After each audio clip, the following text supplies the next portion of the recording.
retired, I wrote several novels loosely based on what I had learned over the many years in covert operations. One outline revolved around the Kennedy assassination, central MacGuffin, the confessions of the CIA's head of Latin American covert operations to his son. I was one of the 2 case officers who handled Lee Harvey Oswald. After working to establish his Marxist bona fide, we gave him the mission of killing Fidel Castro in Cuba. I helped him when he came to Mexico City to get his visa, and when he returned to Dallas to wait for it. I saw him twice there. We rehearsed the plan many times. In Havana, Oswald was to assassinate Castro using a sniper's rifle from an upper floor window overlooking the road that Castro used to drive by in an open Jeep. Whether Oswald was a double agent or a psycho, I'm not sure. And I don't know why he assassinated Kennedy. But what I do know is he used exactly the same plan that we had practiced against Castro. Therefore, the CIA did not anticipate the assassination of the president, but we're responsible for it.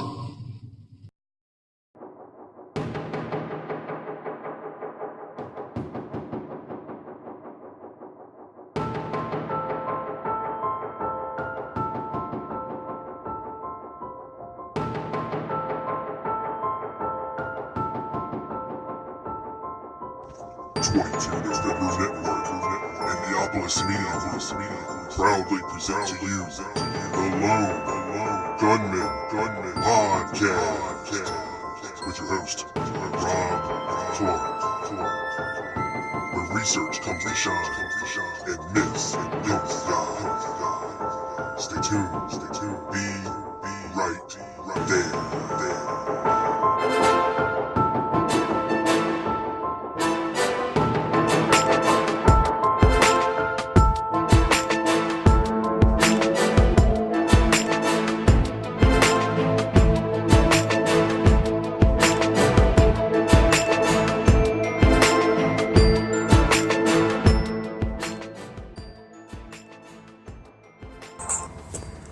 Hello, and welcome to the show. Real quick, before we get started here today, I wanted to send out a big, warm, huge thank you to everyone around the world. I mean, there's been a massive uptick in listens from the UK, Taiwan, what's up Taipei, Ripon in the UK, London, New York, Saskatoon, Canada, all over, man, all over. So from the bottom of my heart, I appreciate it. If you like what you hear, please keep coming back. Please keep sharing links. Click the like button. There's a little heart icon there. Just click it if you like what you hear. You know, it gets me more exposure with Spreaker, and they feature me more. So that would help out greatly. Also, on my YouTube channel, the Lone Gunman Podcast, I am going to start putting these episodes up on YouTube with the assistance of Mr. Chuck Ocelli, who I greatly appreciate. The first one that I put up there is the Barry Crush episode. So feel free to check it out. Subscribe to my YouTube channel. That would be awesome. And look out for big things coming. And without further ado, I bring to you the Hitman. What's up, everybody, and welcome to the show. This is episode number 76 of the Lone Gunman Podcast. This is your boy Rob Clark, and today it's Conversations with the Hitman. That's right, my buddy Matthew Shifley is on the show. How you doing, Matthew? I'm great, Rob. Thanks for having me on the show. Hey, no problem at all. We've been friends for a while, you know, better part of a year, I think, and I know you've been on Chuck Ocelli's show before. And you do a really great blog online. It's to seek a newer world .wordpress.com. And for everybody out there trying to find it, you leave out the E on the second E in newer. Is that correct? Yes, correct. Okay, so I'll put a link up on the website for everybody to go check it out. But that is the main reason that I wanted you to have you on the show today, because you've been doing some really great work. for those of you out there who don't know you, just let everybody know a little bit about yourself, maybe how you got interested in the case, and what prompted you to start a blog. So I'd have to go back to 1977, 78 when the Kennedy Library opened to begin my Kennedy story. I lived on Cape Cod. Anybody who's in the Hyannis area knows that the Kennedys are a big presence, in the summers down there. And what happened is when I went to the Kennedy Library as a youngster with my family, and my mother, in the middle of going through the library the first time, was just in tears. And as a young boy, I couldn't quite understand, wrap my head around everything that was going on as we toured the library. Right. And at the time, the Kennedy Library was much more of a somber experience. If you go today, it's been renovated. It's a much more educational experience. A great place to go if you have children and you want to go through the election process right now. It's a really outstanding place to go. But watching my mother, I think, have that such a strong reaction to the visit to the museum and seeing her in tears kind of got my curiosity going. And then in college, I was a history major, and I decided to do my thesis paper on the Alliance for Progress. So I literally spent my half of my senior year living in the Kennedy Library, pouring through boxes, look for primary sources. And from there, I would say, like a lot of people, I think, you see the JFK movie and your interest gets piqued even further. Oh, yeah. And, from there, I think I read a Mark Lane book and really started buying every book under the sun that I could read.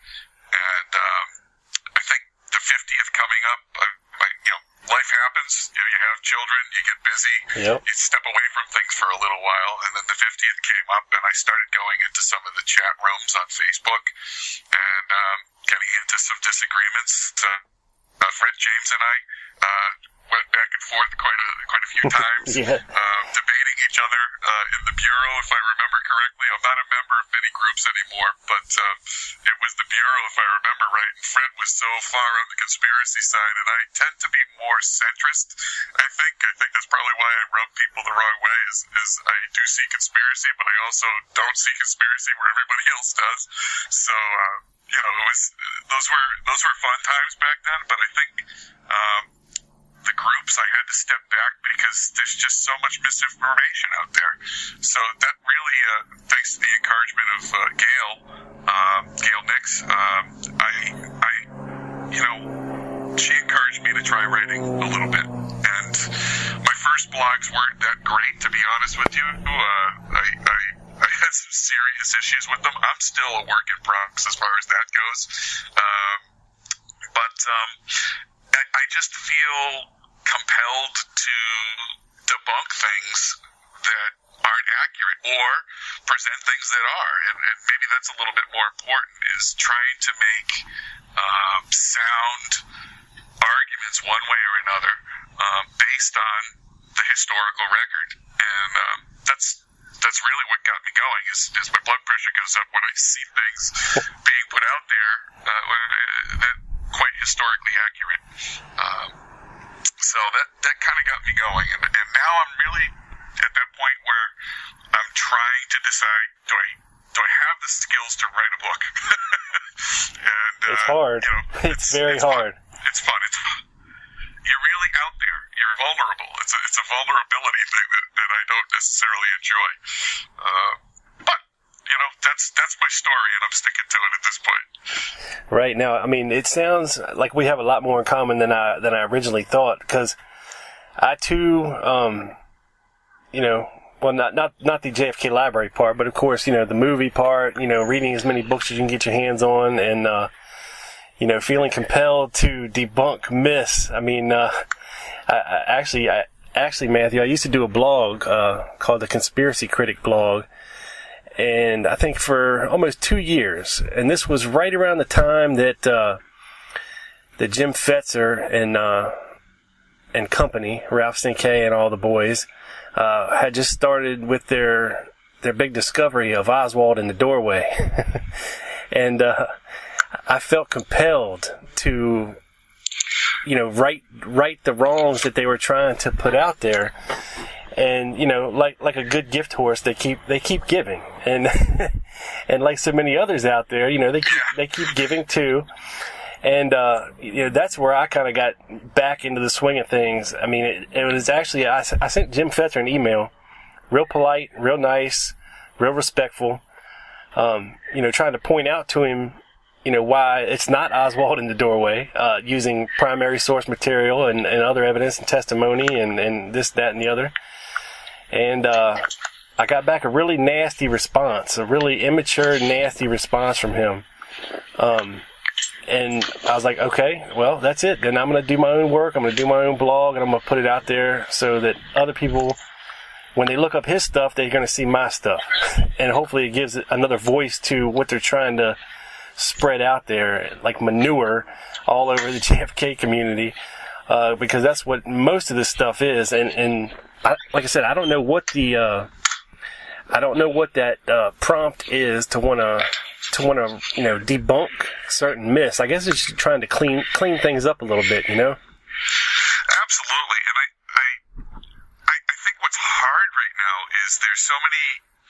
The good thing, it's a curse and it's a blessing. There's so many people who are truly, genuinely interested in this, but they don't have the time to dive into and sit in front of the Mary Farrell site for hours on end, pouring through document after document, so that little bit of truth that they people somehow seem to work into their I want to call it mythology. A little bit of truth that gets worked into the mythology can be a dangerous thing, because on the surface it can appear very logical and very reasonable, but when you dig into so much of what's out there, as far as primary sources, it takes hours. it truly does. And I would say I'm so thankful for all of the authors that have gone on before us. I'm thankful for the work that they've done. I'm thankful that so many of this generation's authors, Gail Nix Jackson, Bill Simpich, Jefferson Morley has responded to me. Larry Hancock has responded to me. All of these authors have been outstanding at answering questions. You feel welcomed by them.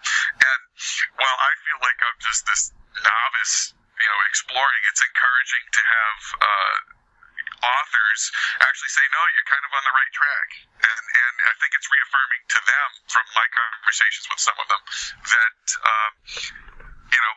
if I'm looking at everything with a clean set of eyes, and I'm looking at the evidence, and I'm starting to reach the same conclusions of them, they are really they get excited about that, because it's reaffirming for them as well in the work that they've done. So it's an awesome journey. I wish everybody had time to really do that primary source thing. I've been to the National Archives. I've spent, like I said, the Kennedy Library. I'm like a kid in a candy store. My poor wife, when we went to Washington, D.C., I'm like, well, let's go to the archives, and she's thinking the Declaration of Independence, and I'm thinking downstairs. Yeah, exactly. But it's always interesting to go on, and I tend to go into my research from a point of conspiracy. I tend to go in it. My mind, I guess, works that way, and I get mad as I do my research. There will be times where I will put the computer down and walk away, because I'm so angry that I just disproved what I really said about trying to prove. So I have this love-hate relationship with the way I approach it, but I do tend to approach everything through the lens of conspiracy, and it gets tough, because, like I said, it's frustrating when you have in your mind, this is what's going to happen, or this is where I think it's going. It's painful for me sometimes, because I don't like putting anything out until I've researched it to death, and I've had that feedback from good friends of mine who read what I put out there, that they're not really into the Kennedy assassination realm, but they'll read my stuff because they're my friends, and they'll be like, "Man, it's just too detailed." Yeah, it's too detailed. Well, see, that's what I like about it, because when you read your stuff. And you do document, all your source material, you footnote everything, and, it's really detailed. And, that's what, JFK researchers are looking for. And that's what makes it hard to argue with your conclusions, when you're using very well sourced material and primary documentation. And the other thing I would say I've enjoyed about this, it's funny, like I went back and I looked at some of the blogs that I did. One of my favorite ones is just an innocuous little one about, it's called the Situate, the Situate radio station, the Swan, a Swan, a Dripping Cuban, and the Situate radio station, I think was the title of it. And that really meant a lot to me, because in my research on that one, again, I'll make a statement. Dave Phillips is the guy I am most obsessed with. So a lot of my research, when I'm not trying to respond to inaccuracies, a lot of I'd say the last 2 years has been around Dave Phillips, and I came across the history of the Bay of Pigs, and there was this story about this dripping Cuban, and Phillips had this idea that they were going to stage a kidnapping and have the person who gets kidnapped is going to get put on a boat, and then they're going to escape to freedom just before they're being dropped at the Soviet Union. And he wanted to create these stories of propaganda to use against Cuba. And as I'm researching these radio stations, I found out that one of the radio stations he used, the transmitting points for shortwave radio, was here in Situate, Massachusetts. And of course, I'm like a kid in a candy store going, "All right, I'm going on a field trip because I want to find this place." Yeah. And I found it. It was called the Situate Proving Grounds, and that radio station was used as the voice of America during World War II. It was you can still see the concrete towers where the station, the radio transmitters were, and the actual buildings where it was housed. It's all off limits. Although this is how sick I am. I was tempted to buy a drone and try and fly it in because I could see some broken windows. Yeah. But I was afraid I'd never get the drone back. So yeah, it can be a little tricky to get it back out of there. Those things are fun. Those are it's not controversial, but it's fun. The Private Schran story. There's so many little tiny side stories that you can encounter as you do your research. Yeah, I was gonna ask you about that actually. Go ahead. I'm sorry. Oh, I was just saying I was going to ask you about the Martin Schran story, because it comes up. Have you ever read the book The Oswald Reflection by Larry Names? No. It's faction. It's fiction based on fact, history. And I've had Larry on the show a couple times, and he thinks that could possibly be more than what it appeared to be. And I know from reading your article, it's possible that it could be more than what it appeared to be. But there's a lot of unanswered questions also, surrounding the whole event. Absolutely. It's one of those. Let me see if I can call it up, because I'm speaking from memory, which is closing in on 50 isn't always the greatest thing for me. Let me see if I can find it. I know I have it there. What I was going to say, anyway, while I'm looking for it, is I went into that one completely convinced that this was going to be another nail in the coffin of the story, as to was he a spy? Was he breaking in? Was he doing things to try and get information on the U-2 planes that he brought when he defected? And my computer's not allowing me to get to it for some reason. I guess with Schran, with that story, if my memory is correct, it kind of stems from one or two soldiers that kind of came forward after the assassination. Right. And I think, if I remember right, Naval Intelligence, there it is, I got it now. Naval Intelligence did did a pretty detailed investigation. What I think is suspicious about this is they're alleging he shot himself doing the manual of arms. Right. And my whole thing is, why would he have been doing I was in the service. I don't ever remember doing the manual of arms with a loaded weapon. Right. It was always, you did it during inspection time, and your weapon was never loaded. Well, his weapon wasn't supposed to be loaded at all. Exactly. Unless That's it needed correct. it to be.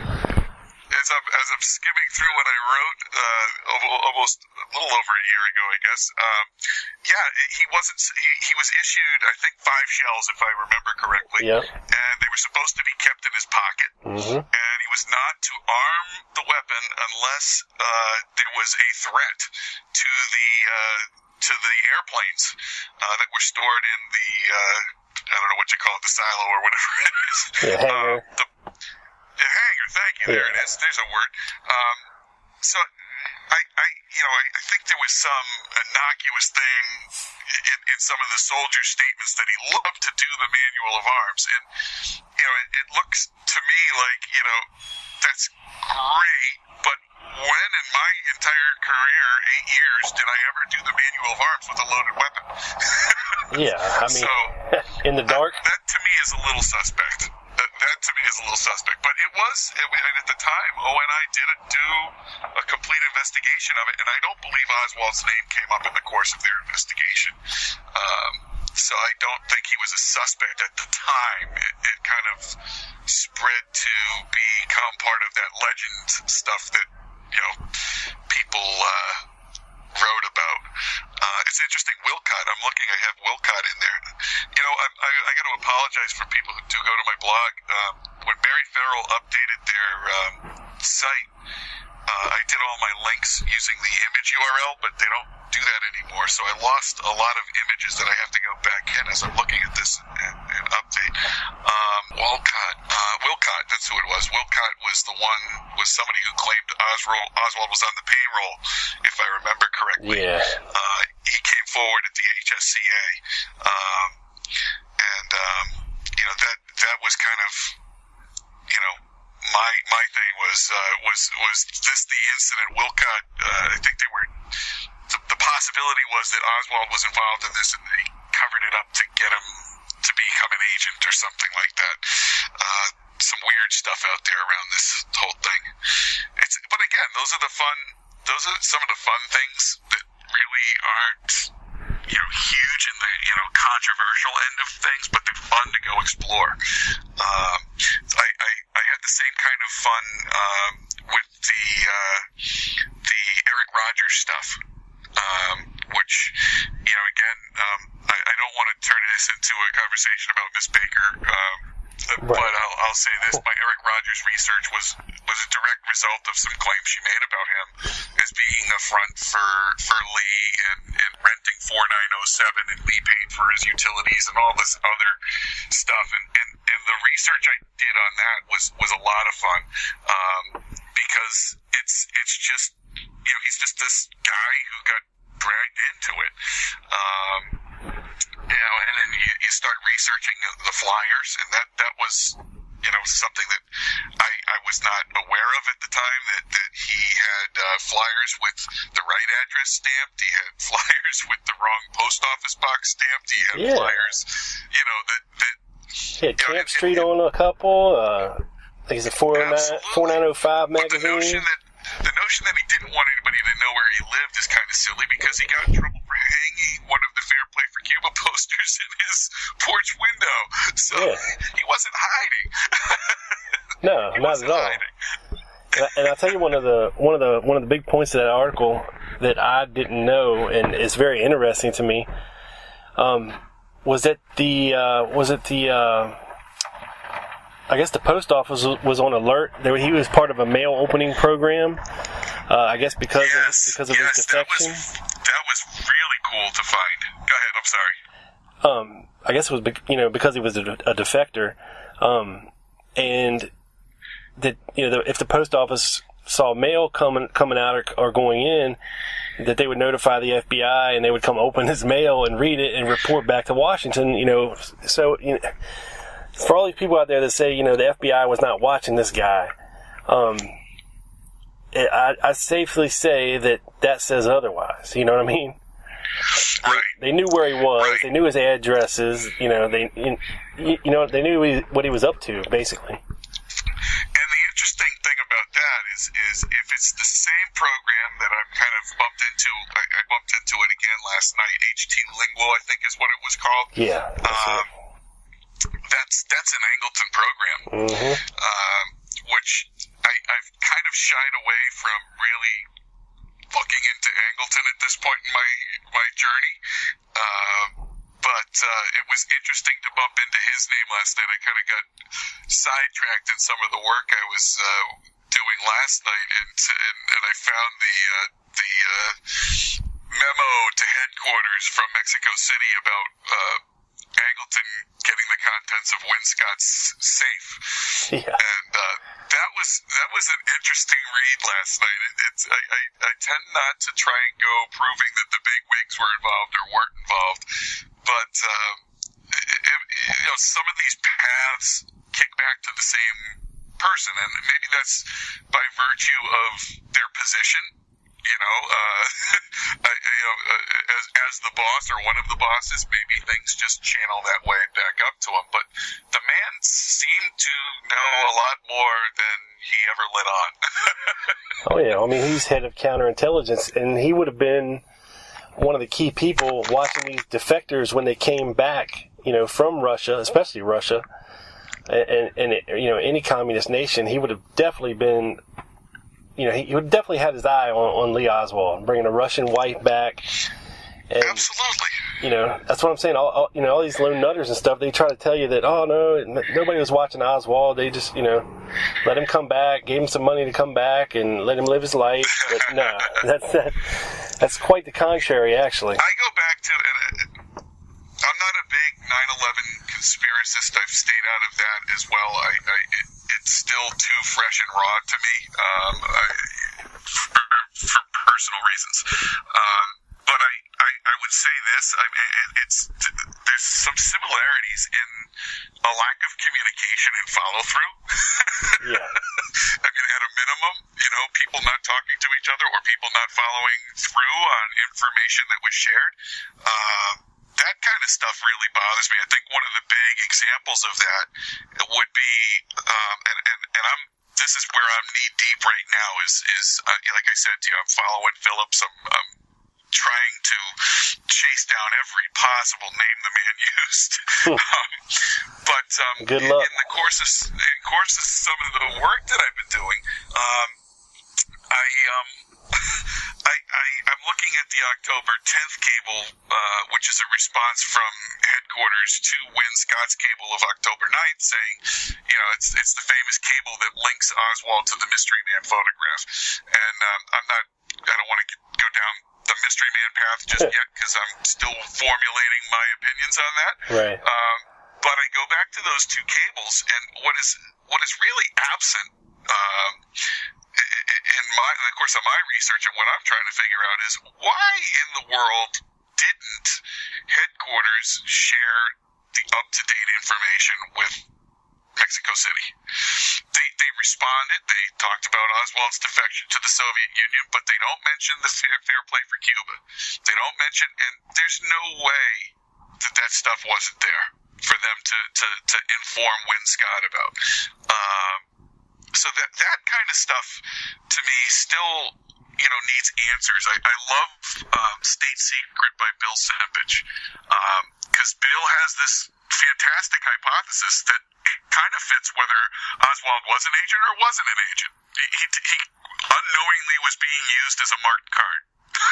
Right. To track down moles, and I think it's a wonderful hypothesis because it fits either way. Right. So he knew he was being used. Okay, great. But he also could, and I think that's what the beauty of what Bill's research has led to is this, maybe the reason they didn't share what they knew is because they were still working on trying to find a mole. and that's a perfectly reasonable hypothesis, but it does stand out like a sore thumb in relation to those particular cables where you can see Mexico City. Give us a photograph. Give us a photograph. No photograph as of November 22nd, 6 weeks later. No photograph from anywhere. Yeah. No response other than I did come across in some research last night, and I haven't bookmarked anything or saved it, so it's somewhere on my computer. But I came across some research last night that when Angleton was fired, it took them 2 to 3 years to go through all of the safes that he had in CIA headquarters. Oh my God! and what's interesting is you go to some of the documents about this, and they basically, some of the safes they had to bring in safe cutters, safe code breakers, because he hadn't left them with the passwords. And there's this stuff related to the Kennedy assassination that was in there that wasn't in any of the regular files. And unfortunately, if I've read everything correctly, a lot of it was destroyed. And one of the things that I do find interesting is when you go back to what Win Scott wrote in his his own memoir there, and you start reading what was in there, and I think the Lopez report really, for those of you who are interested, if you go to the Lopez report, they do work that into the Lopez report, and it's something that when you look at some of the testimony, I mean, Angleton by 1978 was questioned about the manuscript, and Helms, I believe, was questioned about the manuscript, and then Whitten was questioned about the manuscript as well under oath, and they all, to a T, say Win Scott was just impeccable at what he did. Yeah. And Scott's manuscript claims that he notified them of everything from the moment Oswald got there, but the cables aren't there. The cables aren't there. The cable traffic isn't there to support that he ever notified them about the contact with the Cuban embassy. And his manuscript says basically, despite whatever the people are going to say, I did my job. I'm paraphrasing, but that's what you can imply from reading it. This kind of stuff, it's a great little wormhole to travel down. Yeah. I don't know how successful you're going to be if the real answers were in Angleton's safe, which by some of the records, contents were destroyed. But it's fun. It's fun to look into these things and think about it. But I'm not ready to go out on a limb. But if Scott's telling the truth, again, he wasn't under oath, and unfortunately the man passed away. But if Scott were telling the truth in that manuscript, then it raises the question: were cables being hidden? Was there backdoor channels between Scott and Angleton, which is very possible. They were friends. If I'm reading the information correctly, Scott's wife at the time was excited to have Angleton, not excited, but happy to have Angleton come in and go through the contents of the safe before her own attorneys. So, you start to wonder about these relationships and backdoor channels. The other thing, that I find interesting is there's a lot of question about, did the FBI have their own wiretapping going on down there? And aside from what the CIA did, and that's another perfectly reasonable suspicion. We know the Mexican government had their own wiretaps going, so some of the things that I would love to really get down and explore would be were there tapes of the phone calls that the Mexican government possessed? Were there tapes, or was it just transcripts? If they had tapes, is that where the whole controversy over around FBI agents or people from the Warren Commission hearing the alleged recordings? Were they on? My questions would be were they on loan from the Mexican government? Because there's all that controversy. Do we have the tapes? Do we not have the tapes? Was it the you can go round and round with this stuff, and like I said, it's sometimes like going down the rabbit hole. Yeah, I'm surprised some of those embassies didn't burn down was from having so many wires going into them from different places. And, I just picture, the inside of those walls of those places just a mess and knot of wires, and you could imagine that one person would find the other person's stuff in there when they're installing their own stuff, and it's crazy to think about. But like you were saying earlier, I don't think, well, even recently, but especially back then when Hoover was alive, that the FBI was sharing much with the CIA unless they have mutual interest in doing so, and that could account for a lot of problems too. When it comes to Oswald, because the CIA wasn't supposed to work inside the United States, the continental United States. They're foreign affairs, foreign intelligence, and the responsibility would have fallen on the FBI to be aware of this guy and what he's doing inside the United States. And I think things got crossed a lot back then. Things got neglected. People didn't talk. Back then, interagency communication was probably not too good back then. Because I don't think Hoover was a big fan of the CIA at all. Can I interrupt for one moment? Sure. Hoover loved the Mexico City station. I've got some great quotes about the fact that he. Hold on, let me see. It's hard for me to talk and walk at the same time. Never mind. Look for a document. Hold on one second. I think I might have it in my drafts because I was working on something.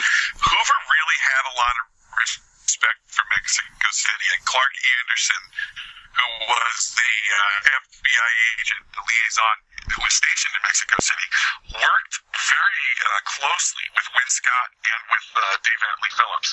And there's a story that's been written about Eldon Henson. It's a perfect example of how well they worked together. Eldon Henson, I don't know if you're familiar with the story, but multiple authors have written about him. He was according to the teletypes, a cattleman, but he had some military background, and he had called the Cuban embassy on I want to say July 19th, 1963, and offered up his services, which was to help get equipment and stuff into Cuba.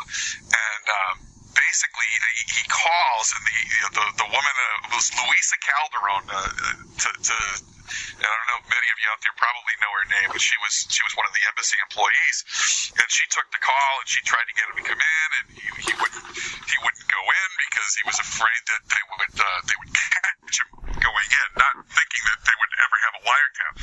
So this is one of Dave Phillips, in my opinion, one of his great example of the capabilities of the station. Speaks with Clark Anderson. He sets up a sting because Eldon Henson was supposed to return back to Texas on Saturday the 20th. So this phone call's around 11 o'clock in the morning. I don't have anything in front of me, so I'm speaking from memory right now. About 11 o'clock in the morning, there's this phone call to the Cuban embassy. By the afternoon, Dave Phillips has got AMSAIL 1. His name was Carlos Fernandez Trujillo. Carlos Fernandez Trujillo is one of the big assets for the station. They used him in bringing in possible recruits. They used him in helping defectors. He was a very important source inside Mexico for Phillips and the CIA station. But long story short, by that afternoon, they've got the guy meeting them for lunch. They're meeting him for lunch that afternoon. We're talking hours later. And bam, you've got Phillips is allegedly, and according to his autobiography, he was there. You've got Lawrence Barker, who was Phillips' next in command as far as Cuban operations under Phillips. He's there. You've got AMSAIL 1 in the room, sitting at the table with them. They gather all the information on this guy, and according to Phillips's biography, he was arrested when he landed back in Texas the next day. Wow. So you look at their capabilities. You look at what they were capable of doing and inserting themselves. I think Newman talks about how they can insert themselves into someone's life and not even realize that they had done that. They had this guy convinced he was meeting with Cubans and had him arrested the next day.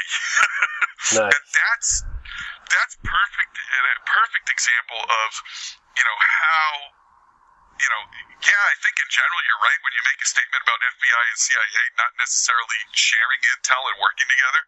But when you look at the statements by Hoover and the state about Mexico City, and you see the statements, you see stories like this, the Henson thing is quite interesting. Sipich, Bill came up with a follow-up document from headquarters that chastised Mexico City. It was in a dispatch, and it chastised Mexico City for the whole operation that they did on him. And basically, they're worried about their sources. They're worried about the envoy being exposed. So they write this. You need to rethink this, because what if the Cubans had actually reached out to Eldon Henson?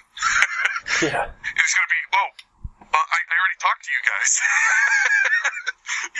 So it was a great dispatch, and then in Scott's monthly report, which he sent, I think it was around August 8th or 9th back, is his response, which is, this is the way we behave when Americans contact. This is what we do. Nice. It's, can I say a bitch slap? It was like a bitch slap back at headquarters. Oh, yeah. Feel free to say whatever you want. This is how we behave. It's within 15 minutes of contact by an American, we take action. And I think that really highlights it. And why this form is in Oswald's 201 file is beside me. It really, it raises the whole question in my mind as to why is Eldon Henson's story part of Oswald's 201 file, first of all? Yeah. And second of all, what do you expect us to believe that you behave this way for a guy that you had no trace on? Yeah, just some random guy, yeah. Right? A random guy. But Oswald, clearly an American, you've got it recorded. We've got Wynn Scott on the night, morning of the 28th, from the transcripts of the 27th. Can we identify this guy? Yeah. At the top of the transcript. So it raises the question, and I go back to why didn't they run an operation like this in Oswald? Or maybe they did. And that's really what's got me going down. That's the wormhole I'm kind of trapped in. I've been trapped in it now for about 7 or 8 months. Is the whole Eldon Henson story has me so wrapped up in how did they behave the way they said they behaved towards Oswald. And I'm not sure you can say that they did. The one thing that is curious, though, is Phillips was the one who ran that operation, and he was not in Mexico City at the time of the Oswald visit. We know that. That's well documented.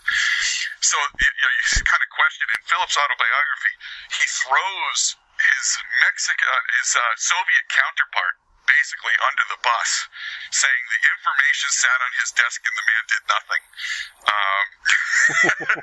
And we know Phillips wasn't there, so you kind of go back and forth in your head as to, geez, if Phillips were there, maybe he would have caught him.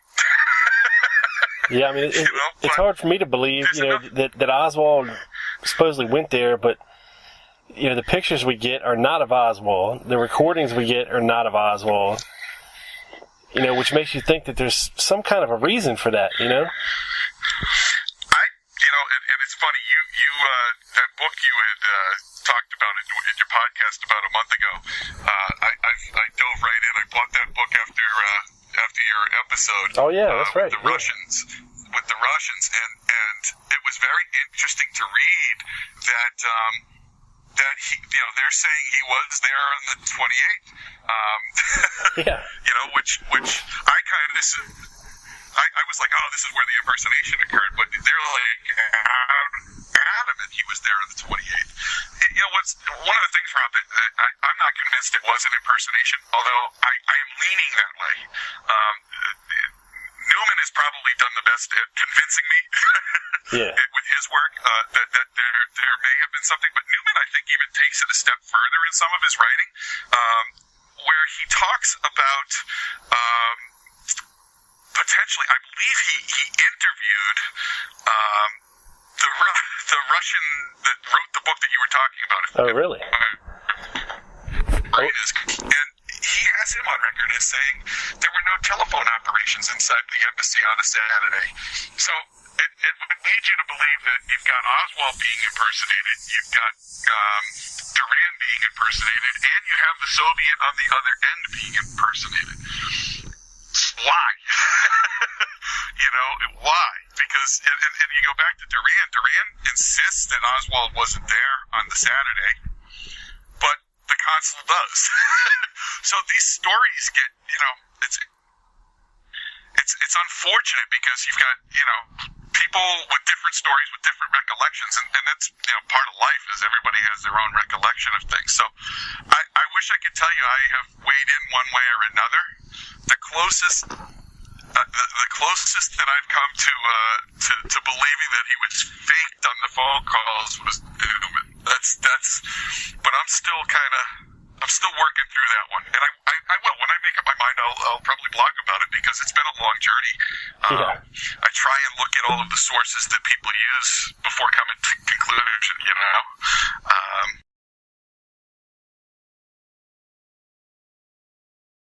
I'm sorry, brother. Oh, no, you're fine. I mean, when it comes to something as confusing and deep and, as Mexico City and several other aspects of the case, when you get into Tippit assassination, when you get into, what was going on in New Orleans, in the summer, and things get really confusing, and it's hard to tell up from down, right from left, and it takes a lot to clear out, the chafe of 50 years of, God knows what. I mean, and just to touch on that a little bit too, I think we'd be remiss if we didn't speak about one of your finer works, Vindication for Kerry Thornley. I mean, look, I knew, I've been interested in Kerry Thornley for a while, and I thought he had a very interesting story. I mean, this guy wrote a book about Oswald before the assassination. It's just, one of those crazy, it's one of those crazy things, that just, serendipitously happens, sometimes. And, the stories, and I will say stories, that we've heard from Miss Baker, while through a wider lens, it's a good story. The one she tells, that gets all the hot, horny housewives worked up, and the people that read romance novels and all that. It's a great story. The love affair and all this and that. But when you start really digging, and I mean digging into her story, into the details, damn near nothing holds up when it comes to what she has to say about, pertaining to the assassination and Lee Oswald in New Orleans that summer. I would say, again, it's a great example of mixing truth with myth, and I'll say this: I do think she remembers him. I think I would never question that. If I were to put my money down, there's probably some truth to what she says about knowing him. Right. But beyond that scope of her recollections, I have issue with, for example, Thornley, and I'm close to doing. I've been doing my research, and one of the sources that she has said proves that Oswald was associating with Thornley, or Thornley was associating with Marina, is this Schwegman memo or letter that she talks about. Right. And the Schwegman letter is, and this is kind of where I get into. I haven't made any statements about it in my blog. I'm going to wait until I am holding the document in my hand. But my research is leading me to believe that by her, but other authors as well. This is where I take issue, is there seems to be a lot of, so-and-so wrote about this, I'm going to use their source without ever looking at the source. Right. If that makes sense to you. Oh, yeah. It's not acceptable research methods from any, college that I have attended. I know when I did my history degree, you weren't allowed to do that. And what I think has happened is I think some people over time have not taken the time to go back and look at this letter. And the Schwegman letter basically, if I understand everything correct, and like I said, Rob, I want to have it in my hand before I make it an official statement, but he basically wrote a letter to Garrison reporting that one of his employees was alleging to have seen Thornley with Marina. But it's turned into Schwegman saw them together. Right. That's not the case. And what the La Savoys are the people that Schwegman wrote about. I do have their interview from the archives. I got it under a Freedom of Information, and they do. It is one piece of evidence that actually, again, you talk about authors who are willing to work with you and talk to you. Adam Gorightly, I owe him so much for coming out and supporting my research to some extent. I shared this with him because it's really the only piece of evidence that I could see that would contradict my blog, and I'm willing to put it out there. And Adam was taking a look at it recently, and we were talking back and forth about it. And he said, he goes, it doesn't. The timeline is wrong, and it would explain why that they were never called to testify. It would explain, so much when you're looking at Thornley, and I appreciate your compliment about that that article, and it kind of,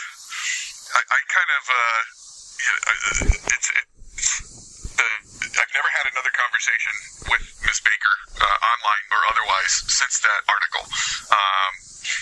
It's like my blog doesn't exist.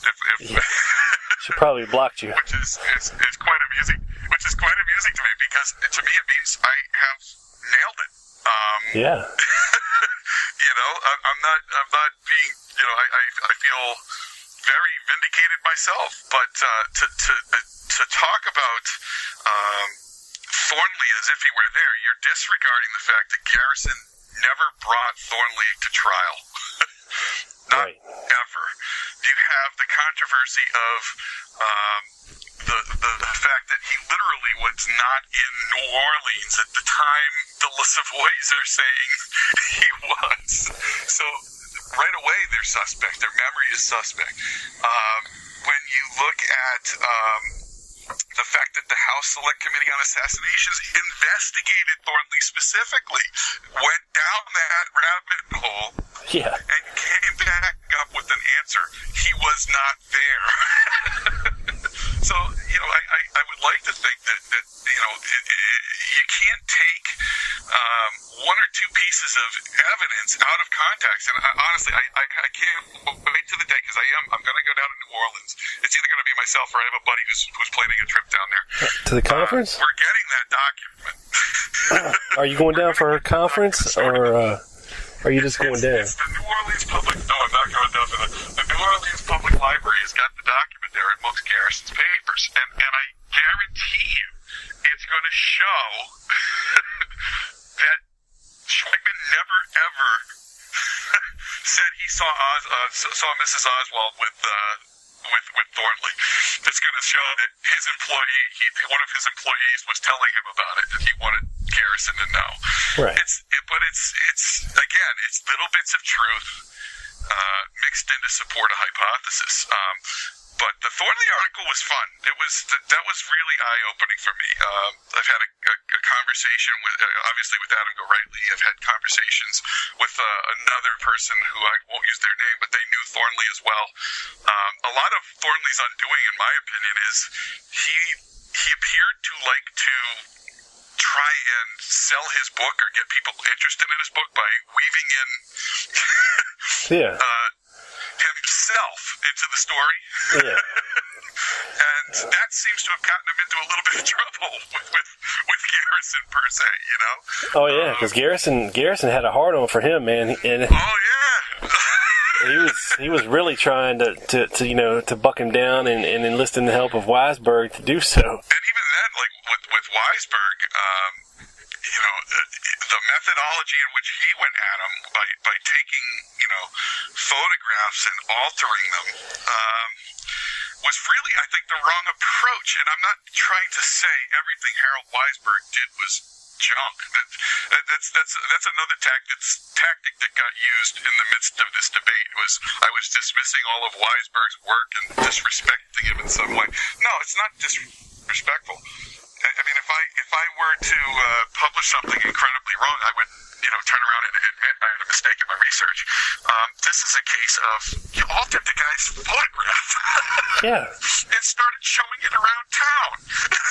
Yeah, because, I mean, if you go back and you read Weisberg's book, Oswald in New Orleans, I don't think he actually got into those thorny allegations in that book, really, honestly, if I'm remembering correctly. I mean, it's been a while since I read it, but, it seemed to me like when it came to his writing, he would stick more to what the documents said and what could be substantiated rather than venturing off into maybe land. But who knows? Yeah, it's. But again, you can question somebody's methodology without dismissing everything that they ever did. Right. Some of the that he did without the benefit of the AARB. Yeah. I mean, you look at how the AARB has changed. When you look at the documents that are there that are released now, Christmas is 2017. That's the way I keep looking at it in my head.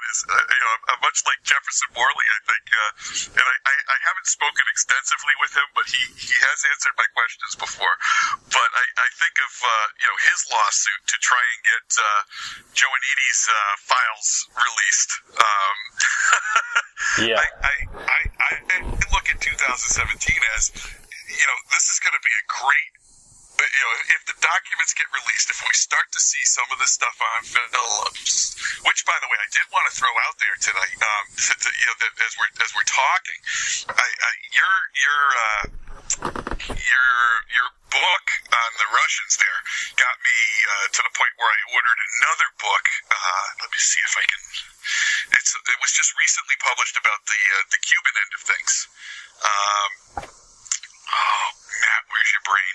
Hold on, Rob. Let me see if I can find the book. Was it Newman's book? New book? No. His book. I love it.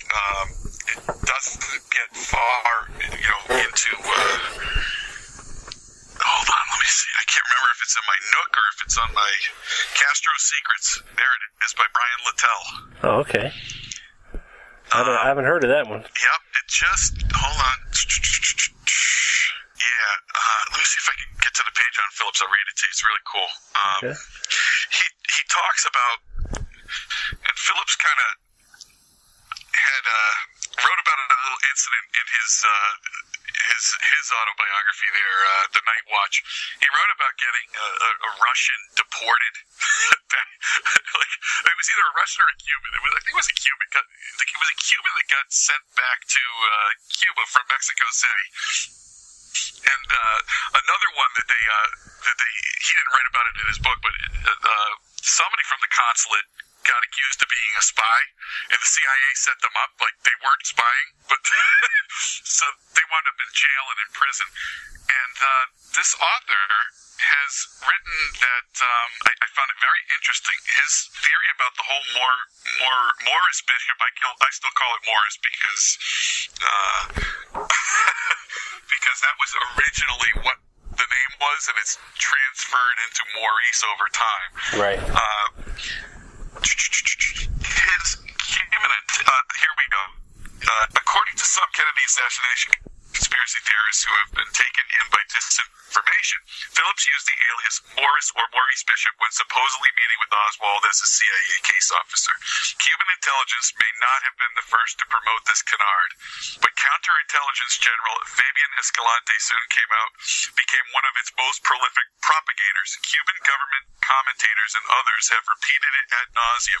The CIA has denied any knowledge of Bishop and that it had any dealings with Oswald, and Phillips successfully sued publications in the United States and Britain that alleged he used the alias to meet with Oswald. Of course, he could not sue the Cuban government media, and undeterred, they have continued to proclaim the infamous lie that he was a CIA conspirator in the Kennedy assassination. Even some otherwise sensible American scholars have been taken in by it. Nice. So his whole thing is that this was, I got to find the. If you get the book, it's a real interesting read. But you go into he goes into the fact that the intelligence agencies played these kinds of games where they tried to mess with the other guy's agents, and Phillips was a prime target because he had been so successful at waging psychological war that the whole Bishop thing is coming out of Cuban intelligence. And that's another area I'm going to do more research on. I know we have Mr. Vesiana saying that, now some 30 years after his HSCA testimony, saying that it was Phillips. I believe he did that last fall, if I'm not mistaken. Yep. And I struggle with that. I struggle with why you've had every opportunity all this time. And I don't want to, the man has lived his life, and I don't, until I research it, I'm not going to come out and make any claims one way or another, but I have issue with that because you've had a long time to set the historical record correct. And it's really hard for me to jump in and believe you now. And I'd love to follow up this book that I just read to you from. Again, it's, what did I say it was? Castro's Secrets. Yeah. To find out where he's getting this Morris Bishop stuff. Yeah. Because it really does sound like he thinks it was a Cuban operation to really ruin Phillips. So, always interesting in the world of spying, isn't it? You just don't know what the truth is. And I mean, you got to remember, Vesiana was shot in the head in the late 70s. Absolutely. Which could make you not want to say anything, but you also got to remember this guy was a terrorist. He blew up an airplane with innocent people on it. So, yes, he certainly ran in rough circles, didn't he? I can't put all my trust in what he's saying. It could be a case of maybe it's something that people wanted to hear, or who knows. I mean, the research community has been bugging the hell out of him to come clean for some time after, Gaten Fonzie's book, The Last Investigation, pretty much, without having Vesiana confirmation, pretty much alleged that Bishop was Phillips. But I love that book, by the way. I love the work Fonzie did. Yeah, it's a and Fonzie great book. Also was involved in the investigation of Thornley. Was he? So you don't see him claiming Thornley was in New Orleans with Oswald, do you? Yeah, that's one of the first things I asked Adam when I had him on the show. I was like, I don't even think Thornley was in New Orleans at that time, and he didn't either, and that's what started it all, If anything, there was maybe a week or two overlap in September of 1963, just before Oswald left, if anything. But it's not the window that the Baker story intersects with. One other interesting thing about Vesiana, and this is where little folders on my computer, and I would love to talk to him. I'd love to sit down. This is one of those people that I'm sure anybody out there in the research community would love to see and speak with firsthand. I go back to, I believe it's his brother-in-law worked for Cuban intelligence or was some type of, bigwig within Cuba that they had tried to get to defect or at least become a double agent through Vesiana, if I'm not mistaken. And again, I'm talking off the top of my head, and I don't, it's one of those, I've got the file here for me to go back and start doing some digging. But like I said to you, right now I'm in the Phillips, Mexico City zone, and I can't seem to get out of it. It's been about 18 months, 19 months, document after document after document. But a spreadsheet right now that I'm available sooner rather than later on my blog, where I am going backwards from about a week or two after the assassination, backwards in time, trying to get all of the cables out of Mexico City and into Mexico City, Right. Charted on a spreadsheet with links to the cables so that people can, use it as a resource, much like I did with when you go back to some of the things that I started doing with the Oswald is in the doorway. I charted out all of the witness statements. Yeah. of all of the employees from the Texas school books with links for anybody who wants to go and actually read them, because I know the amount of time it takes to find these documents. So right now I want to say I'm 30 or 40 documents into the spreadsheet.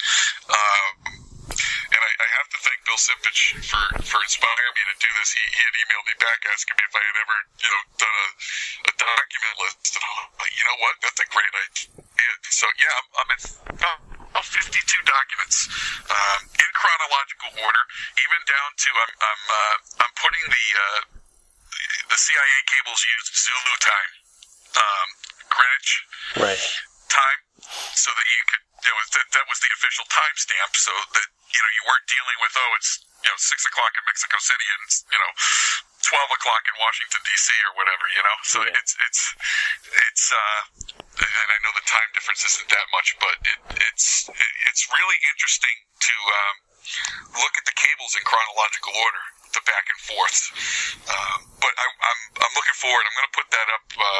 I'm going to go back to at least September 27th, and I'm somewhere around the 19th of November, going backwards, just charting out even the innocuous ones. What was the cable the cable traffic. And then awesome. Doing this, I kind of came across some interesting things in October as well.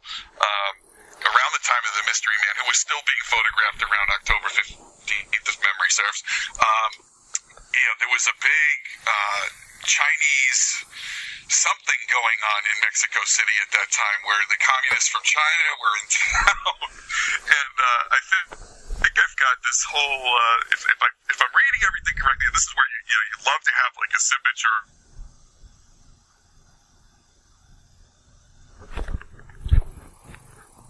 To run Levi recording devices, a cable with work being done to set up recording in the floor, recording microphones in the floor of this room, to try and get the information on this big visit. So it's kind of got me wondering as to when you go back and look at how, for all intents and purposes, it looks like they failed miserably when Oswald visited.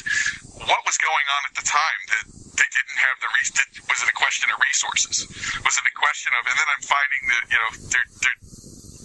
they were getting ready for these Chinese people coming into Mexico City, and you start wondering, were they so busy trying to set up operations for these visitors to try and get intel that they just dropped the ball over there. But that's just another little hypothesis. That's in its kernel form right now. Yeah, that's awesome. Is there anything else you wanted to get into today, Matthew? I've probably put everybody to sleep at this point. No.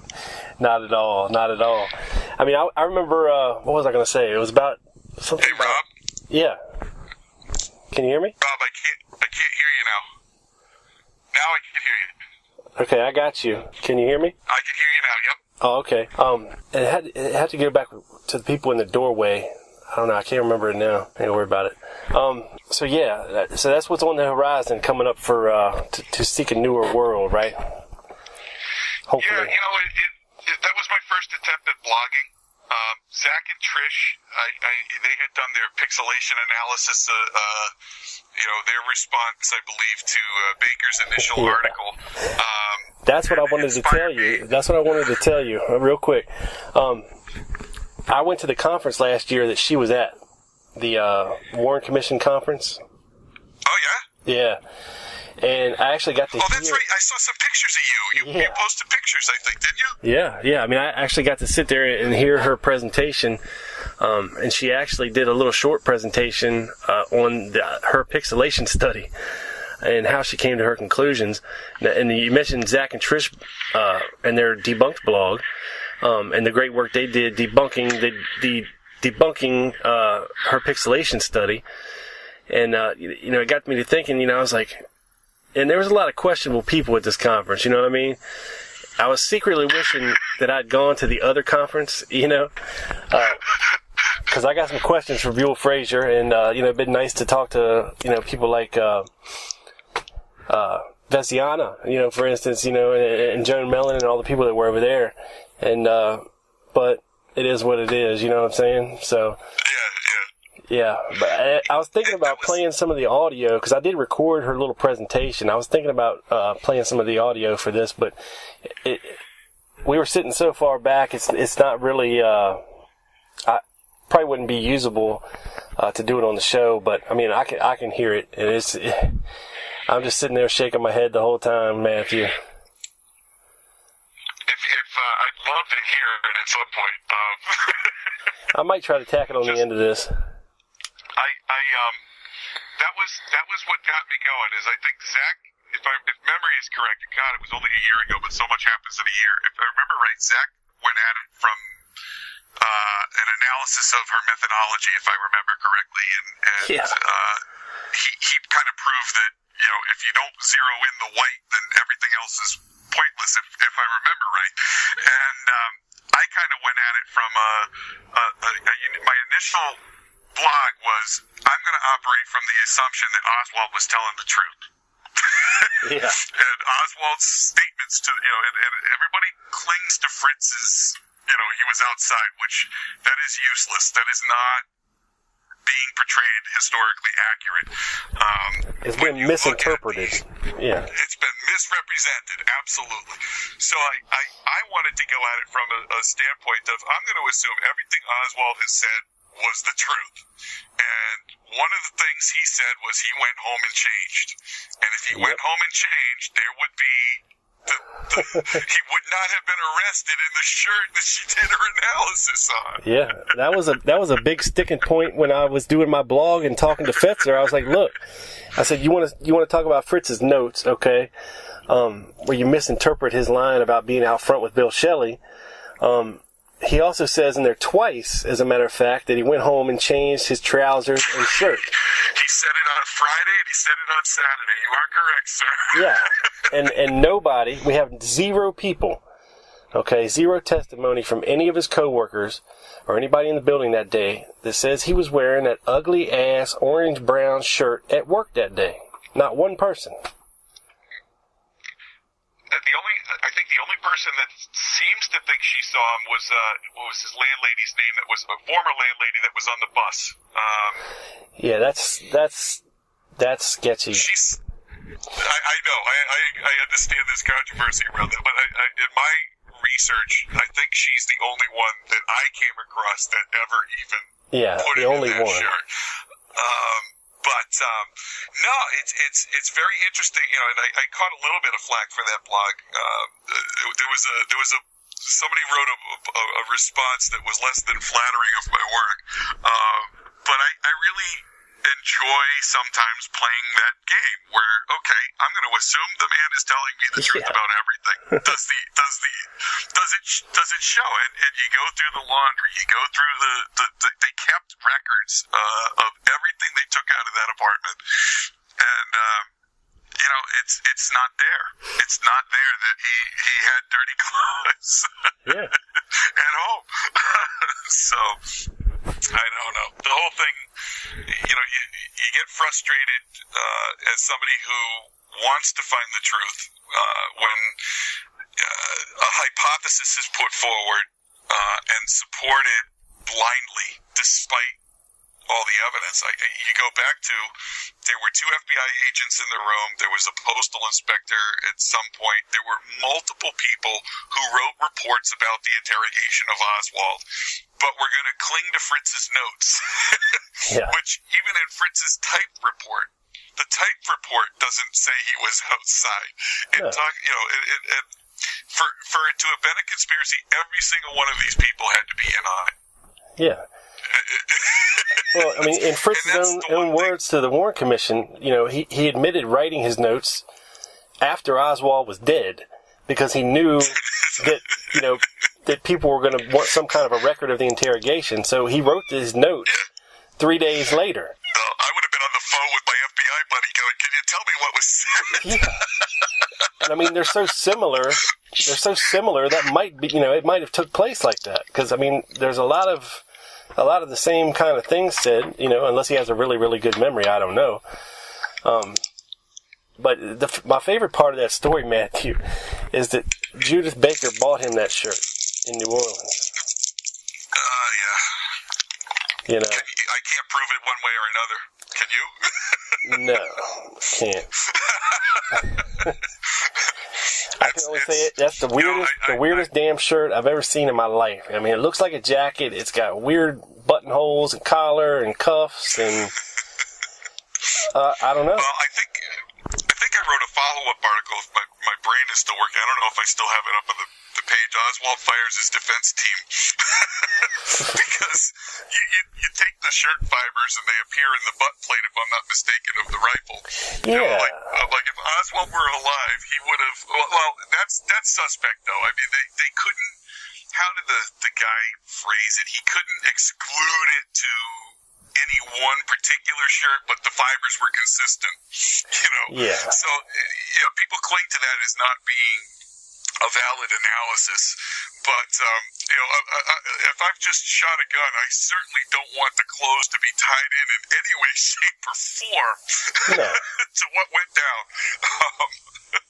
But no, it's Rob, there's a lot we could talk about here. Oh, I know. Like his landlady said that when he came in the door in his shirt sleeves. Now, to me, that sounds like a short sleeve shirt, like a t-shirt. T-shirt. Yep. So you have that, as well as you have a signed affidavit from Billy Lovelady and his wife to, I believe it was Robert Groden, who stated unequivocally that was him wearing that shirt in the doorway that day, and it's just, I don't know, it makes the conspiracy side look so horrible when you have all these nuts and kooks and disinfo floating around out there, and you do, you feel the need to correct it and set the record straight.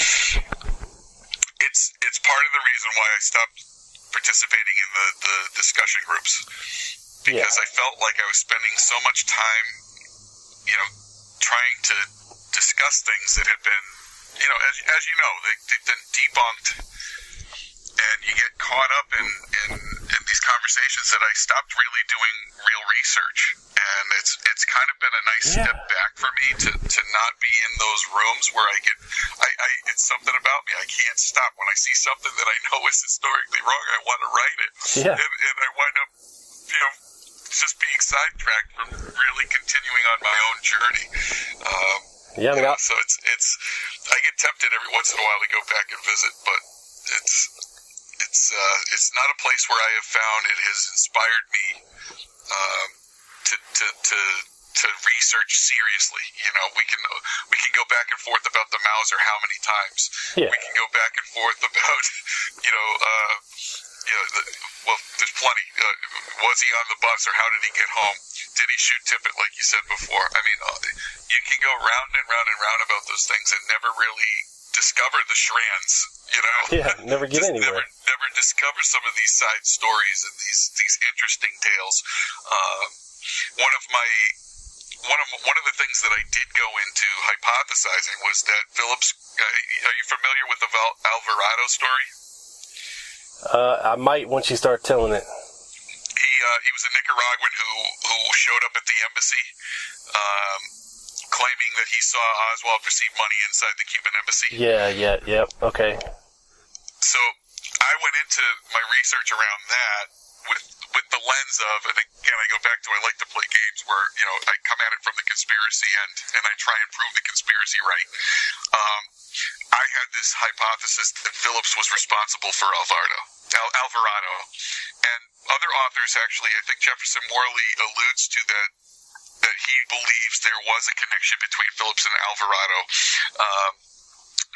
But my research has not led me to a conclusion about it, other than I know Phillips was involved in debunking that story.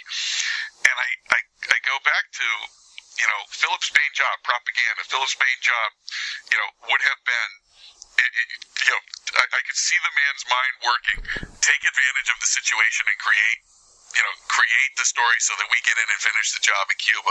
Yet he was involved. Initially, he felt that the man had told the truth. And then as the days went by, I believe he walked into the embassy on the 25th. And by the 27th, they were handing him over to the Mexican authorities to be polygraphed because the story was unraveling. One of the big things about his story was that this transaction of money took place on September 18th, and all I can think of as I'm going at it from this lens of Phillips must have done this is, man, Phillips is a professional. Why would he have his guy go in with the wrong date of the visit? Yes. That made no sense to me at all. So the hypothesis starts to unravel. But if you spend your time debating the Mauser, if you spend your time,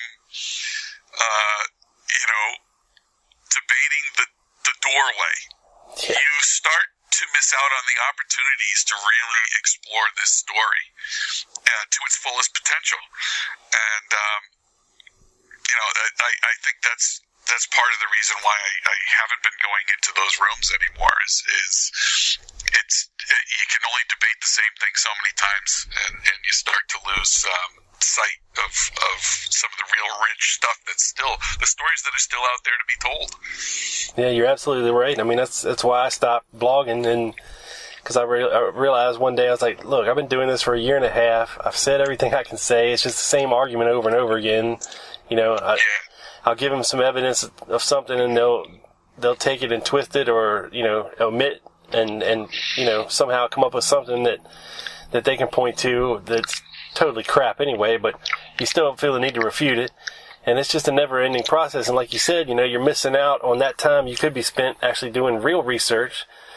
But shit, man, somebody's got to do it, and I do think that, and I'd say in the past 2 years, I have seen, Jim Fetzer, he never really got involved in too many of the groups, but Ralph Sinkay has been kicked out of, I know, at least 10 groups. He's not relevant anymore. No, he's just not. And he's been, marginalized. Debunked. Yeah. Debunked. Yeah. And like somebody else, like Judith Baker, she was all over the place at the beginning of the year and late last year in all these groups, and now she's gone. She stays in her own little group now, and there's a reason for that. She's been debunked. And I think of something. I will talk about Zach and Trish and Carmine, and I don't think any one of them would ever be ashamed to say I was wrong, or I made a mistake in my research, or I didn't see this, or that document kind of disproves what I've done. Yeah. I think you're dealing with some of the newer people in this dialogue are very willing to have intelligent conversations, admit mistakes when it's backed up by evidence. And you look at the behavior, I guess that's where I'm going with, you're talking about, in the past year, you're right. There's been a withdrawal from groups. There's been promises made for first-hand evidence that's never come out. Yep. And now we've privatized my own, the groups that I control so that nobody can see what's going on in there. Yep. So I'm not open to debate. I'm not open to a serious look at the historical evidence. I did about 6 weeks ago make an attempt at a group, and within 15 minutes of me posting links to primary sources, I was kicked out of the group. Nice. and I just laughed. I'm like, this is why I don't get involved in these things. But I guess my point is you don't see Zach and Trish running from conversation. You don't see Gail running from conversation. You don't see Carmine running from conversation. You see them willing to engage. Okay, so you found something. Let's take a look at it. Oh, well, yeah, I can't tell you the amount of documents that get shared amongst us that, oh, no, I'm not seeing it. Look, this is what I found. Yeah. Great intelligent conversation with nobody running out of the room, creating their own private group so that you can't engage with them. Oh, I know. And I think that's very telling. It is. And you know what else is great? The block button. My life has gotten a lot quieter in the past year just from blocking certain people out there that just I don't want to hear what they have to say. And I know and I'm guilty of it, and I'll admit it. I do speculate on some things, but you kind of have to when you get to a certain point, you can only take it so far with primary sources and documents and testimony. The rest, unless something we find out in the future, is left to speculation based on, the primary documents, the witness testimony. Christmas is coming, my friend. Yeah, I know. That's what I keep telling myself is all of these things that I think I know and I understand could totally be blown out of the water with the release of more documents. Yeah. And, that's I think exciting. I don't look at it as, oh my gosh, I failed. I look at it as you make your best determination on the evidence you have. And some of it, you're right. You do have to have some intuition, this doesn't look right. I'm really suspicious about this. Yeah.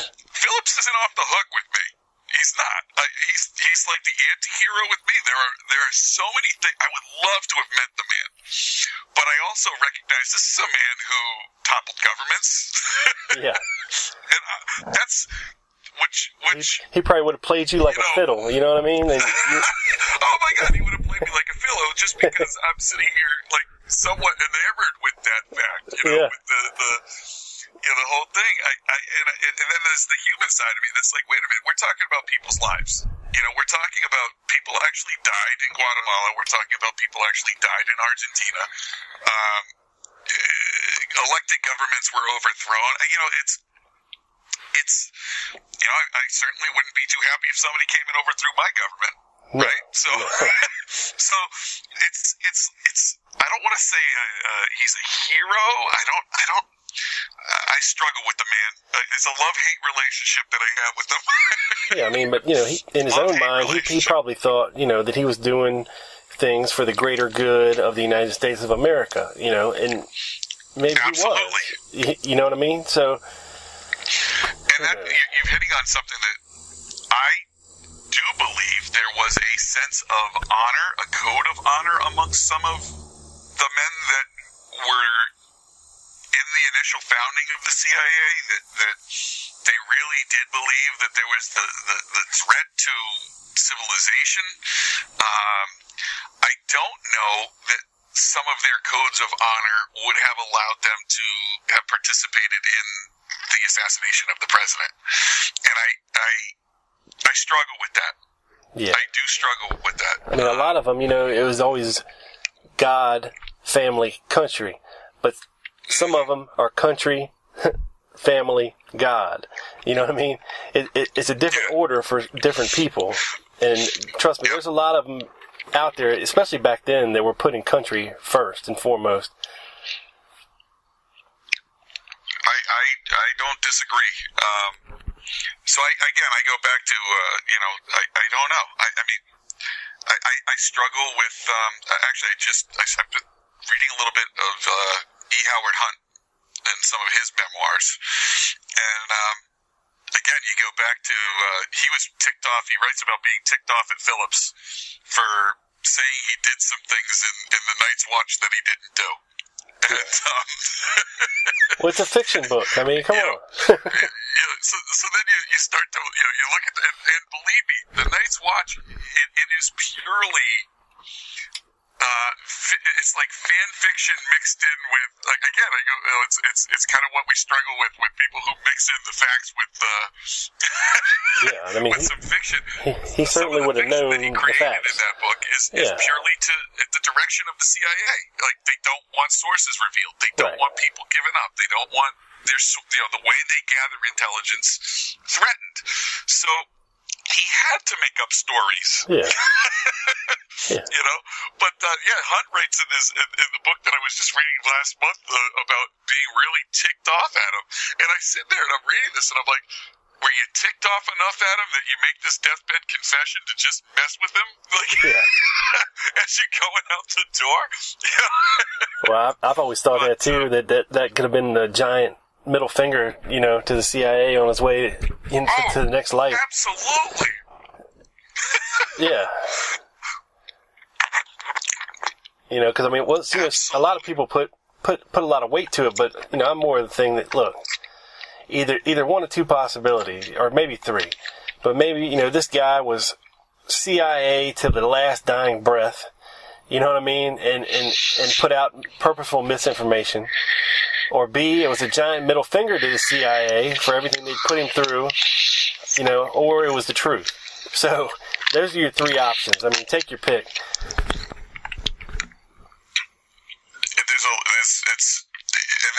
That's one of the things I enjoy in my dialogue with Carmine is he'll talk about the fact that he likes to propose multiple hypotheses that could make sense and follow them through.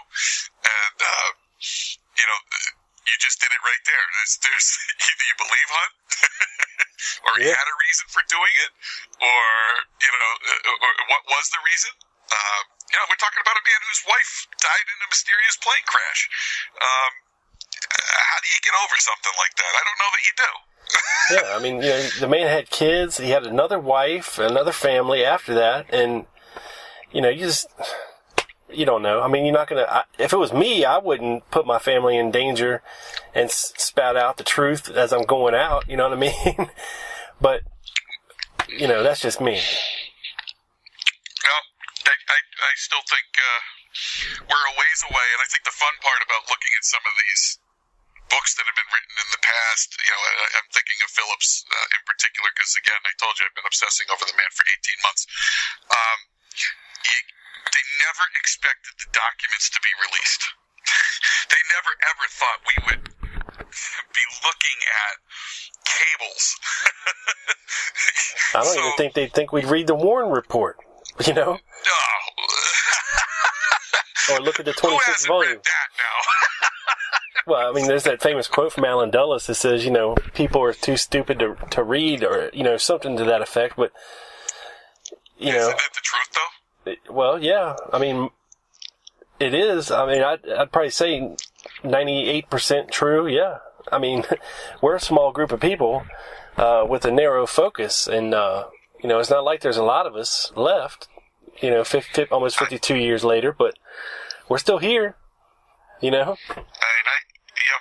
my father is always looking at me going, why are you so fascinated by this? And Yeah. I laugh because, he's like, you weren't alive. I don't understand. I'm like, Dad, that experience of going to the Kennedy Library with you and Ma at a young age did something to me. So you're to blame. Yep. But, no, I cannot imagine that Dave Phillips would have ever expected, Matt Shifley to be sitting in his living room, reading the actual cables about Eldon Henson, to realize that he was lying, not lying, but telling a necessary tale in his book to protect sources. Yeah. So I don't want to call him a liar. He that book had to go through CIA channels before he could get it published. Right. So he had to make changes, or it never would have seen the light of day.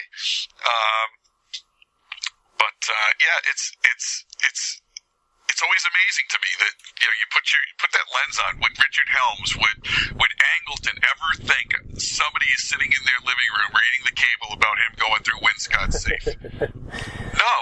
No. They would have thought this stuff would have been locked up forever. Nobody was ever going to see it, but it's out there. It's there for us to see, and I love. If you haven't read Our Man in Mexico, Jefferson Morley's work in that book is just so inspiring. And I look at what he's trying to fight the fight to get these documents released. And, I would imagine for someone like him, as much as you and me and a few of our other, names that we've discussed around here, it's like Christmas is coming. We're 2 years away from Christmas, and either they're going to, you watch, they're going to keep back still. Oh, yeah. They're going to keep some of it back still. But every time something gets released, isn't it exciting? Because you learn more. Yeah, I mean, even if there is no smoking gun. Change. Yeah, I mean, even if there's no smoking gun in there, we're still going to have more to work with than we did before. And then it's the big long wait until 2039. My money's down that there's no smoking gun. Yeah, probably not. My money's down that it will change some of the lenses that we have looked at this through. It was funny. I was telling a friend the other day. I'm curious to see if Cuba will eventually start releasing documents. Now that we have reopened our embassy, what do they have that we would, that they've kept that would be useful? I'm really curious about, Win Scott seemed really convinced, as well as Ambassador Mann, that there was a Cuban involvement in all of this, and I'm real curious.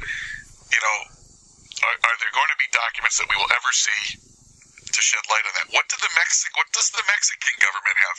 I don't think we'll see anything if Trump gets elected, but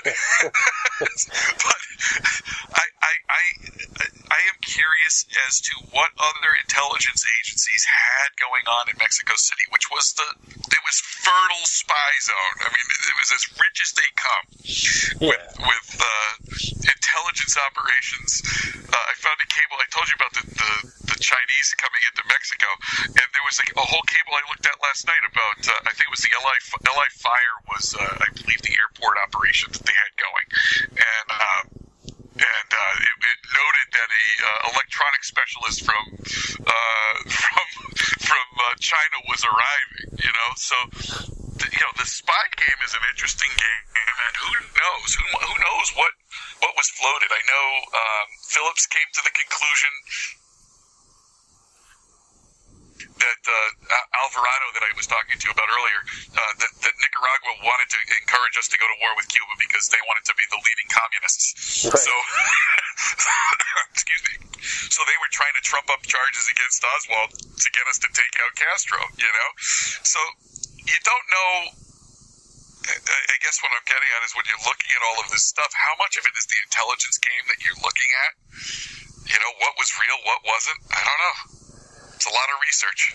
Yeah, I mean, I think that's one of the big problems is the intelligence connections, that could be exposed when it comes to Oswald, one way or the other, or how deep it goes. But I think that was part of the problem, as far as the CIA, the FBI, and whoever else actually investigating the case right, and the Warren Commission doing their job right, and we're paying for it, and here we are 52 years later and still talking about it because they dropped the ball back then. And I think it's interesting.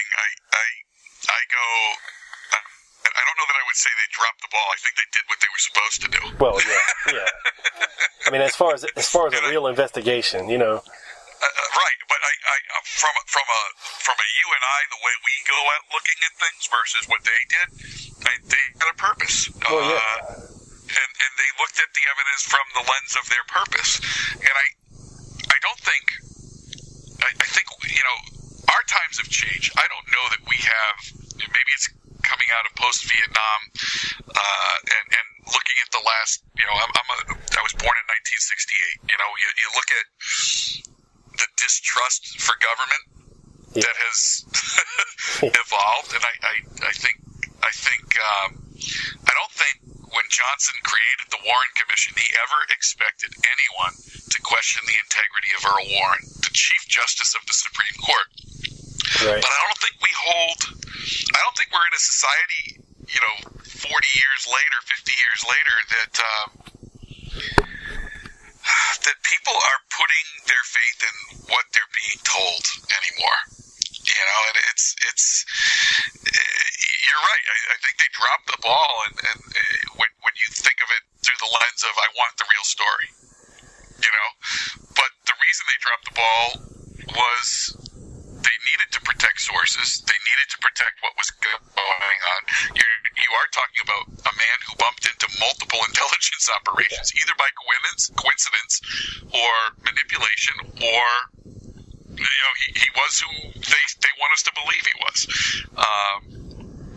I don't know. Yeah, because I mean, they could have spun their investigation towards Russia, towards Cuba, towards communists, they could have tied Oswald to God knows what, and I think there were like you're saying, there's that famous conversation between Lyndon Johnson and Chief Justice Earl Warren, that look, you hold it in your hands the lives of millions of people if this country goes to a nuclear war, Right.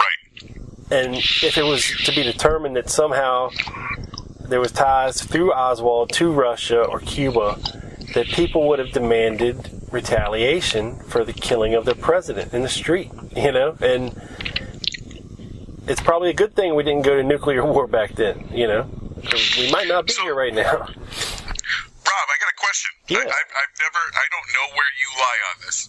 So what do you think happened? What is your take on the whole story? My take on the whole story? Today. I mean, granted, I think you would recognize that if evidence came forward, we would still have the same respect for each other. I'm just curious from a standpoint of you, like. Well, I'm definitely pro conspiracy. Do you think happened? Who's the likely suspect? As far as pulling the trigger or planning? Either one. Well, just from where I'm at now, because, it's a journey, Matthew, you know what I mean? It absolutely is. And it's been a long one, and my feelings on the assassination, who was involved and who was behind it, have evolved over the years, to where some information I'll learn kind of disqualifies what I'd previously thought. Oh, now it fades out. I can't hear you, Rob. Hey, can you hear me now? I have no idea what you just said, Rob. I think they're blocking us. No, I was just saying how I think that my opinion, because I've been looking at this, 25 years, that over the years, as you learn new information, your opinion about what happened changes, So, and it's a long journey, man, and everybody out there is on a different level of this journey. You got some people that have been looking at it for 52 years. You got some people that have been looking at it for a year. Different ages, different interests, levels of interest. So, personally, yeah, I definitely think there was a conspiracy to kill Kennedy, no doubt. I don't think Oswald was on the 6th floor shooting. In fact, I don't know if anybody was on the 6th floor shooting, but I definitely don't think Oswald was. I think he was what he said he was, and that's a patsy. And I think, when it comes down to brass tacks about it, I think military intelligence was involved, and I'm talking from Joint Chiefs down. Possibly CIA, and with all their connections to in their undercover programs in Cuba and this and that. But I think the extreme right wingers also had a big, very viable interest in wanting Kennedy dead, and I didn't used to believe that until I started looking a little bit more at people like General Edwin Walker.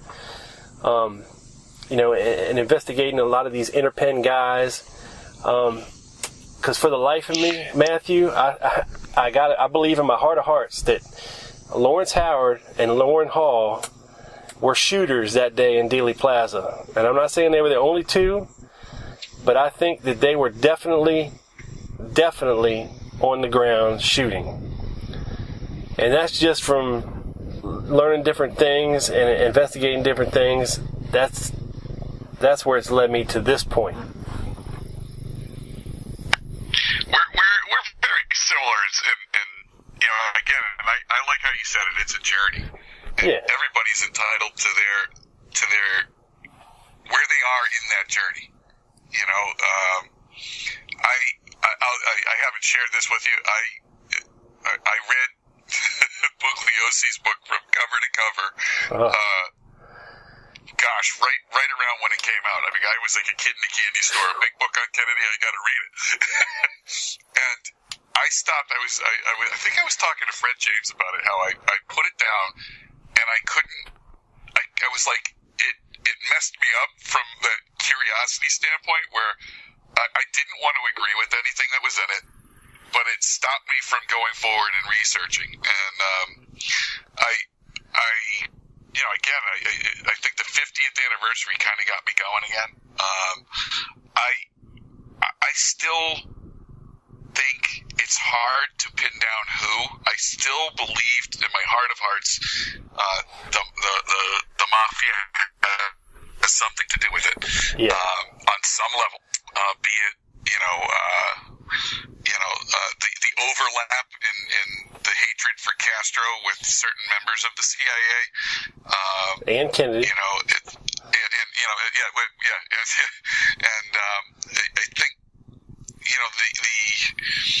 so much of my journey is, like I said to you, I like to go with my hypothesis, and I was adamant at one point that it was the CIA, period, hands down. Right. And more and more, I guess I get troubled by the whole Ruby aspect of things, and I keep going back to that in my mind. And do you really believe the man just walked in there and did that because of Mrs. Kennedy? And No. I don't. No. I don't. So I kind of think it's hard. I think there's blurred lines. I'm not convinced it was one faction or the other, but I do think there's still a lot more to be uncovered. And I think, unfortunately, like you said, with you pointing out Oswald bumping into so many different intelligence operations, it's hard to tell was it pure luck? Yeah. Who knows? Well, the one thing, Matthew, and I'm sure you can probably point to one thing too that changed my mind, and it was this damn Johnson 30-06 rifle, and it was picked up in Los Angeles by Lauren Hall, and this was Jerry Hemmings' rifle, and a couple weeks later, the day after the assassination, FBI agent Crow shows up at Roy Hathcock's office and is asking where Roy Payne is, who was his assistant. And he's like, why, what do you want him for? And they tell him, we found a rifle in Dallas with his fingerprints on it. And of course, you know what happened in Dallas yesterday, so we're wondering where he's at. Well, he's been here the whole time. So, but yet you don't hear any more about this rifle in the whole narrative whatsoever. And Rob, this is the first I'm hearing of this. What? This is the first I'm hearing of this. All right. Well, I'll send you a link you can read when we get off here. But yeah, it was Jerry Hemmings' rifle. He had pawned it to this private detective in Los Angeles, and Lawrence Howard picked the rifle up a couple weeks before the assassination. They paid for it with a check from the was it? I don't know, one of the Free Cuba Committee or something, one of those type organizations. They gave him a check for that, and I don't know what, some golf clubs or a camera or something else. It was like $350 is what they got it out for. But yeah, the FBI showed up at this guy's office the next day wondering why the rifle they just found yesterday had Roy Payne's fingerprints on it. So that tells me that somebody found this rifle in Dallas, okay? And somebody was very careful in handling it, not to leave their own fingerprints on it. But the private detective said that, when they had it there on Hawk, that Roy Payne would take it out and fire it, and because it was a cool gun, it had like a 40 power scope on it or something to that effect, a tripod, it was a sniper rifle. And so his fingerprints were all over it. And that's something that's hard to get around. And also, one of the few good things that Jim Fetzer's done in the past year or two is actually go interview L.J. Delsa, who was on the HSCA. He was an investigator for them out of New Orleans. and he interviewed people like Beckham and a lot of those New Orleans guys. But he actually went with a buddy of his to meet Lawrence Howard in California at his house to question him. And he said, it was real nice. Told him to come on in, and Howard asked him if they were packing, and they were like, no, we didn't travel with our weapons. And he's like, well, just so you know, I am. And they sit down and start having this conversation. And Dels was walking back out of the house with his partner, and he's like, you know what? He's like, I think we just met the son of a bitch that shot Jack. And he believed, and this is a seasoned homicide investigator of 20 or 30 years at the time. One of those guys with a good gut, you know what I mean? Yeah, oh yeah. Yeah, he said, the guy's a real smug bastard, just cold as could be, but he said he just had a feeling, after meeting this guy, talking to him, and walking out, he looked at his partner and said, I think we just met the son of a bitch that shot Jack. I was like, whoa. And then when you start looking at New Orleans, how, Beckham's story of delivering materials to Lawrence Howard in Dallas, a week before the assassination, you start pinning all these things together, and you're like, you start getting this bigger picture. You're like, oh shit, well, maybe I got to look at this a little harder. And of course, all these guys knew General Walker. They knew the extreme right wingers, these rich oil guys like Lester Logue and all these other guys in Dallas. And, we know they were there. They were actually arrested in Dallas, a couple weeks before the assassination. So, it's something you got to look hard at. But yeah, I'll send you that article, man, so you can read the whole thing and be like, whoa. When I come out of the, Rob, I know you're talking, but I've lost you again. Oh, go ahead. I'm done. When I come out of the rabbit hole that is Mexico City, yeah, I'll have to do some research in that area. What's one thing that just jumped into my mind as you were talking about Howard is I do believe Mellon writes about him in her last book with the Garrison investigation. She's got some information about him in there. I don't know if you've read that or not. Yeah, Thomas Beckham, he has stated in his book and to the HSCA that he delivered a package to Lawrence Howard a week before the assassination that contained photographs, diagrams, something, whatever else, And he said Howard was pissed when he got the package because something was missing. And, of course, this package is coming from New Orleans, where there's, I think, was it Vincent Marcello? Vincent Marcello was there. Carlos's brother? Yeah. Who else? I think Clay Shaw was there. It was in the offices of G. Ray Gill that they packaged this thing up, and they told him to get on an airplane to Dallas. Don't wear no jewelry. Don't talk to nobody. Just go straight there and give it to him. I'd love to read up on this because Marcello is when I talk about when I talk about my suspicions around the mob, he's always been one of my favorite targets just because of what Bobby Kennedy did to him. Oh yeah. But yeah, I'll definitely send you that stuff, man, so you can check it out. Because General Walker, whether it's true or not, he believed that Oswald is the one who took a shot at him. And he believes that Oswald was arrested the next day and let go on orders of Bobby and Kennedy. So, whether it's true or not, he believed it. And if he believed that, and especially after what they did to him, and sticking him in the loony bin for a little while and all that stuff, and you're talking about serious motive, especially like the John Birch Society and the rest of those guys that they put out the pamphlets and the ads in the paper and wanted for treason. These guys were not Kennedy fans at all. And quite honestly, I think the romanticization of Camelot and the Kennedy myth. You have this tendency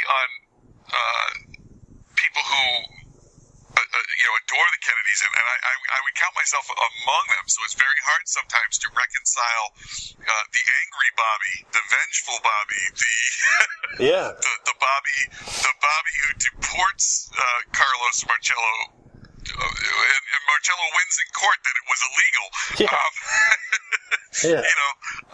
The Bobby in Congress going after Hoffa, Absolutely. He was not. He was a pit bull. He was also very much the candidate for president in 1968. But again, you talk about that journey. That man changed as a result of his brother's death. Right. His path from who he was in the early 60s to who he was in 1968, very different. A very different candidate, a very different person, and I always laugh because it's always hard with your heroes to reconcile the negative. That's always been. It's not an easy thing to do. Is to sit there and say, what, there was this side to both the brothers that I really don't like. Well, I mean, to get that far, Matthew, you got to have a ruthless side of you. You know what I mean? Absolutely. Oh yeah, you don't get there being a nice guy. No. That's for sure. That's for sure. But it's exciting to have this conversation with you this afternoon. No, it's been fun, man. Most definitely. Very, very enjoyable. I was nervous about this. This is the longest anybody's talked to me about this topic without hanging up on me. But do you have any other questions of me at this point? No, I think we covered everything pretty good. And look, by the time people hear this, over on tlgpodcast.com, I will have a button put right on my website that goes directly to your website. So all they have to do is go there and click a button. It'll be a permanent fixture on my website because I think you do great work, and that's why I wanted to feature you here on the show today. And Matthew, I appreciate it. It's been really, really fun talking to you, and I hope you'll come back in the future. Hey, Rob, can I throw out one other thank you out there? Surely. Okay. Dennis Morissette has been helping me editing my writing, talking to me about am I really saying what I think I'm saying, and he has been absolutely a godsend when it comes to learning how to write and do a blog and that. And I would be remiss if I didn't mention the time he's put into helping me become better at what I do. For that I send him a gratitude.